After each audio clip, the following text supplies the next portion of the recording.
තවත් කතාවක්. කිතවාස කියලා රජ කෙනෙක් හිටියා. ඒ කිතවාස රජුරවන්ට පුත්‍රයෙක් උපන්නා. ඒ පුත්‍රයා ඉපදුන දවසේ නේමිත්ත පාඨකයෝ කිව්වා රජතුමනි මේ පුතා මැරෙන්නේ වතුර නැතුව. ඊට පස්සේ රජතුමා වහා හන්දියක් ගානේ පැම්පකුණු හැදුවා. විශාල පැන් තාලි තිබ්බා. කුමාරයා යන පෙරහැරේ පැන්කල් 150ක් අරගෙන වෙනම රාජපුරුෂයෝ පිටිපස්සෙන් එනවා. මේ කුමරු දුෂ්ටයි. දුෂ්ට කුමරු කියලා කියන්නේ.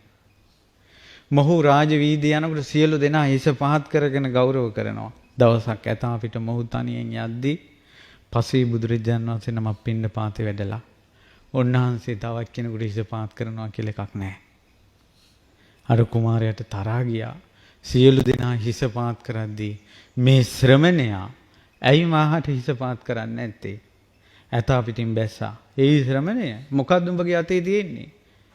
රාජකුමාරය භික්ෂා පාත්‍රය. මිහිදියන් කියලා ඇදලා පොලේ ගැහුවානේ. මේ හිස් පුරුෂයා නැසුණා කියලා හිතලා පසේ බුදුරජාණන් වහන්සේ ඉසෝසව බැලුවා. ඇයි මොනවා කරන්නද? කිතවාස රජුරවන්ගේ පුත්‍රයා දැනගනින් කිව්වා. පසේ බුදුරජාණන් වහන්සේ එසැනින් අහසට පැනනගලා ගන්ධමාන පර්වතයට වැඩියා.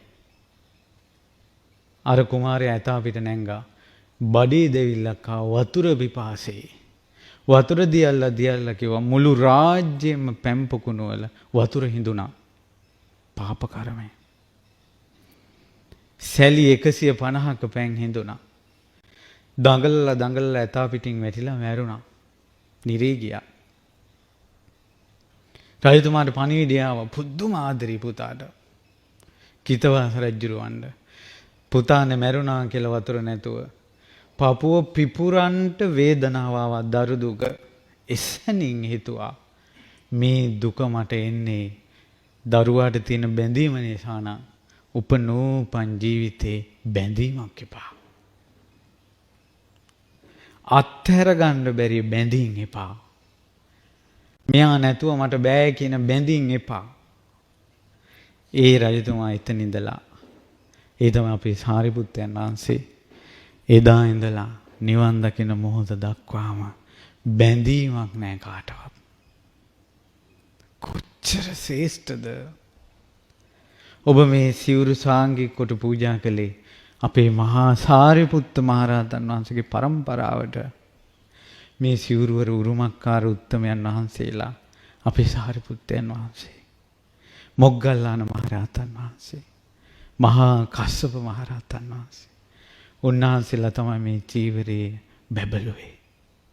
මේ චීවරේ දරාගෙන තමයි මේ උත්තමයෝ ඉරසඳ අත ගෑවේ. ওই චීවරේ දරාගෙන තමයි උන්වහන්සේලා මේ අනන්ත ආකාශයේ සිසාරා ගුවනින් ගමන් කළේ.